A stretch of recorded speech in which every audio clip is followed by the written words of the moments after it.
CJ McCollum, you are a bad, bad man.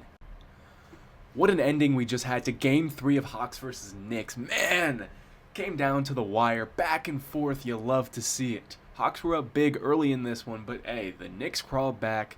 The threes started to fall. I think they shot 5 for 9 in that fourth quarter. They played amazing in that fourth quarter, but it was not enough for this Hawks team. And CJ McCollum, he did it in Game 2, dropping 32 points. And then he hits the game winner against the New York Knicks to go up 2-1 in this series. And as a Knicks fan, you gotta start feeling this a little bit, you know. You may still feel like, alright, like, we are the better team in this series, but now it's like, it's starting to hit you a little bit.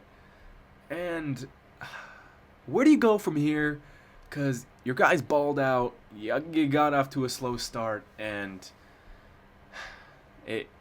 you now drop 2 in a row. It just seems like the Hawks and the Pacers are this team's kryptonite. In the last 4 years, I think every year you've made the playoffs, you've either lost to the Hawks or the Pacers. Not 4 years, the last 6 years. But like on paper, this Knicks team is by far the better team. What is happening? Your guys are dropping 20 plus. OG had 29 tonight. He hit some tough shots down the stretch, bailing out this Knicks team. Jalen Brunson did his thing, 29, and Cat had 21, but still, that's not enough for how good offensively he is. I'm going to need to see more. This Hawks team is so good. I love watching this Hawks team. They have so many pieces, like I've been saying. Jonathan Kuminga played great. Jalen Johnson hit some tough shots. He had a clutch rebound and put back in the clutch too. Who else am I going to give my flowers to? You know, Dyson Daniels doesn't have the prettiest stat line, but he is the guy who does the dirty work for this team. Plays good defense, guards the best player constantly. And wow, just like that, out of nowhere, the Hawks team is up 2-1. Who would have thought? Out of all the playoff series we had, I mean, we knew this was a good one going in, but I don't think anyone had the Hawks being up 2-1. And for this Knicks team, you need more out of everyone that's not Jalen Brunson, Cat, or OG. Like, the supporting cast was not there tonight, and it was clear. Let's look at some stats. Josh Hart, you know, I'm not going to diss him because this dude is a hustle player, one of the best hustle players I've ever seen. You shot 1 for 9, though, tonight, 0 for 4 from 3. Mikal Bridges, where have you been? A negative 26 plus minus? This dude is almost unplayable out there. Did not score a single point tonight as one of your almost star players. Not anymore, but he should be. 0 for 3. Only took 3 shots, didn't make a single one of them, didn't score a single point. Wow.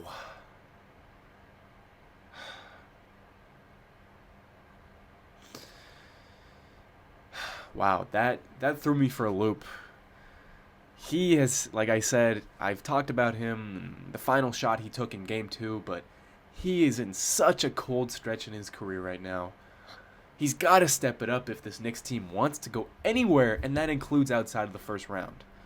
Miles McBride, 5 for 14. He hit a clutch 3 at the end, but just it's got to be more constant. This Knicks team cannot just go down and then all of a sudden shoot up. That doesn't work in the playoffs. Jordan Clarkson, 4 for 11. Mitchell Robinson was not great tonight. Yes, he's not a scorer, but 4 rebounds. Did his thing defensively for most of the time, and what can you really ask as a backup center? Just be serviceable. He did that, but man, this Knicks bench and the end of the starting lineup was non-existent tonight. There was just no flow in this team. That final possession was god-awful. Let's break down that final possession. I get the Hawks played good defense. That's what they did the entire night. That's what they're going to do this entire series. Play good defense. This team sits guards well. But Cat, what are you doing? You get the ball and you give it to Josh Hart? I don't care if the play that was drawn up involves setting a screen for Jalen Brunson. Why does Josh Hart have the ball in his hands with 10 seconds left? Why? What was his thought process? Like I've been saying, Cat is such a dominant offensive player. He has a shorter guy on him, and he gives the ball to Josh Hart. And all of a sudden, it goes straight to panic mode. They don't even get a shot off. That was just god-awful. You could see the panic go, and all of a sudden, Jalen Brunson was double-teamed on the baseline, had to do something. He turned the ball over, and just like that, the Hawks are up 2-1. I love this series. This series is so great, man. How can you not love it? There's just heart. There's heart in this Hawks team. They play like it's their last game every single game. And they've come out hungry. This Trae Young trade that they made at the deadline looked like they were going to have to take a step back, maybe retool in the next couple years, and then go at it. But no, they are in full swing, and we saw this at the end of the regular season when they kept winning. The Hawks may actually win this playoff series, which is crazy to say. Because, I'm going to be honest, I could have seen this Knicks team go to the championship. And now they're stuck in round one with a team you do not want to see. And the Hawks, look out. Boston, assuming you win this first round, look out for this Hawks team. Because they are dangerous. They will clamp you up defensively and do just enough offensively, have enough guys score 20, and have the supporting cast do just enough outside of that to win games. Shout out CJ McCollum, man. Game after game, he is doing it for this Hawks team. That game winner was exactly what you'd expect out of CJ McCollum. Nothing flashy. Just outside the paint, step back, mid-range, butter. You knew that was going in as soon as it left his hands. If I had to give a prediction, I want to say the Knicks win Game 4, but that is no easy task. Winning in Atlanta, that's tough.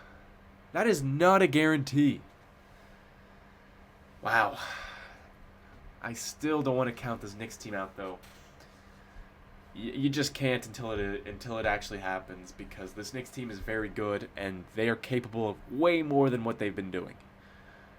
You got to come out fast in Game 4. You got to start hot. And honestly, even if they lose Game 4, they're down 3-1, okay. But it's still not over from there. You go into the Garden.